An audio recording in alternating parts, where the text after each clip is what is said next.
Hey everybody, it's Mrs. Harbin. We're going to talk about gases and playing this song because King Julian likes to move it, and moving it is what gases do. So a lot of stuff we're learning. Alright, please read chapter 13 and chapter 14. Okay, what is kinetic molecular theory? Okay, so matter is made of tiny particles, and those particles are in constant motion. We have done this before. You may recognize it. This kind of matter, this kind of matter, this kind of matter, all tiny particles, all constant motion, always, all the time. All right. So let's compare and contrast. A solid shape is fixed. A liquid shape is takes the shape of the container. A gases takes the shape of its container. Volume. A solid's volume is fixed. A liquid's volume is also fixed. If it's 2 milliliters, it's 2 milliliters. No matter what shape it is, it's 2 milliliters. A gas's volume is expands to fit container. Expands to fit. So make sure you're reading this stuff at the top. Density. Density of solid is high density, packed in, molecules packed in. Liquid is medium, but high compared to gases. High to medium density. Okay, and then gases have low density. So let's look back at the pictures. Solid, constant volume or fixed volume, fixed shape. This is a fixed volume, but it takes the shape of the container, and this is the volume is the same as the container. Okay, so let's get back to kinetic molecular theory. Ideal gases. So here's the way we picture gas behavior. Gases are tiny particles. Those particles are in constant random motion. Hey, that's kinetic molecular theory. We say those gas molecules are tiny round spheres. All right, so they're some are atoms, some are molecules, but we assume they're tiny round spheres, and we assume that the gas particles, when they collide with each other and with walls and with people, that they have perfectly elastic collisions, meaning they bounce right back. Okay. And no energy is really, and not much energy is transferred, they just bounce back. Okay.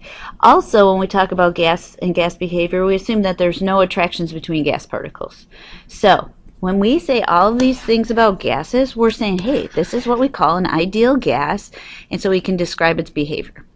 Let's get real, folks. Ideal gases behave like those characteristics on the last slide, but we know that gases are real. Eventually, if you had an ideal gas, it would be gas all the time, all day, no matter what. Real gases, though, can eventually be turned into liquids because you could change the pressure and temperature, and there are attractions between real gas particles, molecules, or particles. Right? So just let's keep it real. We know that real gases exist, but when we use the gas laws to describe gas behavior, we're going to use ideal gas behavior. Okay, gas pressure. What causes gas pressure? I'm going to call them pings. Pings, you're like, pings, what does that mean? Gas pressure is caused by gases hitting things. Hitting things is pings, okay? Gas pressure caused by gases hitting things. Hitting things. What kind of things can we measure that gases are hitting? The container, sides of a container. The top of a liquid. Okay? Sides of container. Top of liquid. Those are the things gases hit, and that causes gas pressure, right? So let's talk about what can happen. Well, if we have gases moving at high speeds, there's going to be more pings, more hits. If we have gases at high temperature, there's going to be more hits, more pings. So gas pressure are pings. Pings are caused by hitting by gases hitting things. So in order to have gas pressure, you have to have gas. Here's a picture of elevation. All right, these dots represent ideal gases. All right, where are there the least? Up here. So where is the least pressure? Higher in the atmosphere where there are less gases. Less gas means less pings. So as we get down to sea level, there's more gas pressure. 101 kilopascals is called atmospheric pressure, 1 atmospheric pressure, 1 ATM. And so we're going to have the most gas pressure near the surface of Earth because there's more gas particles near the surface of Earth. And as you go higher, then gas pressure decreases because there's less gases, meaning less pings. Okay, so how do we measure gas pressure? Well, you take this tube and you fill it all the way up to the tippy top with mercury. And then you fill a tub with mercury. And then you flip the tube over into the tub. Okay, the air pressure pushing down outside of on the outside liquid will hold up that column to a certain height. And if we measure that height, then we're measuring pressure, gas pressure. Atmospheric pressure from here holds that column up. Okay, so it's measured by pushing down here, keeps this column at a certain height. So some units we're going to use for pressure are atmospheres, pascals, torr, millimeters of mercury. Well, which one does the millimeters of mercury come from? Well, this one. This is one of the original ways gas pressure was measured, is the height of the mercury column in that tube. Okay, so gas pressure was measured in the height that mercury can be pushed using the pressure from outside. Okay. All right, STP is standard temperature and pressure. We learned it in moles, standard temp and pressure.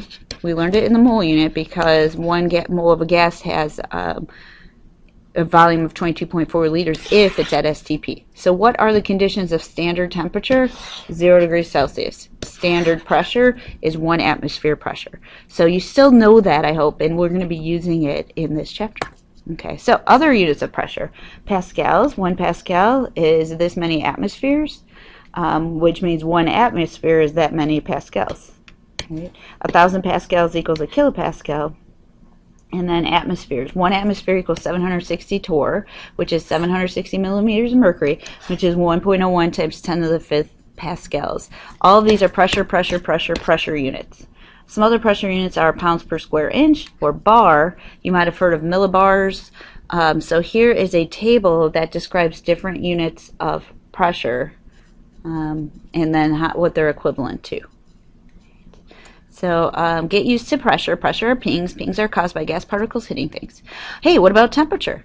Well, Kelvin versus Celsius scale of temperature. You might be used to Fahrenheit. Well, you are used to Fahrenheit, but okay. So the Kelvin and the Celsius scale are related because if you know the Celsius scale, all you have to do is add 273 and you get to the Kelvin scale. All gas laws use the Kelvin scale, so make sure you can change Celsius into Kelvin. But just to give you an idea of what it's like, if it's 68 degrees Fahrenheit, that's about room temperature. It's about 20 degrees Celsius, which is about 293 Kelvin. How do we get from Celsius to Kelvin? Add 273. Okay. Now, when you get to 0 on the Kelvin scale, that's called absolute zero. Absolute 0 equals 0 Kelvin. So, if gas pressure is caused by moving gas particles, the temperature at which all those particles would stop moving is called 0 Kelvin. Absolute zero. No more motion. It's absolute zero. Okay. So please know that kinetic molecular theory is move it. Those particles, move it constantly until absolute zero where all motion stops. Okay. Gas pressure is pings. Gas particles hitting things. Ping, hit it. Gas pressure. More pings, more pressure. Gases are matter. They need their space. More pings for more gases. All right. Go Kelvin or go home when we're doing gas law things because Kelvin scale equals molecular motion. When there's 0 Kelvin, 0 K equals 0 movement. Alright, so read chapter 13 and 14. See if you can explain this. Alright. See if you can explain this. Want. And peace out. Here's some more of the objectives. Not more, they're same ones. Not peace out yet. Okay. Make sure to read them. Do you know them? Can you do volume, density, and shape? You know absolute zero? Celsius, can't say it. Kelvin and Celsius? Alright, for real now. Peace out.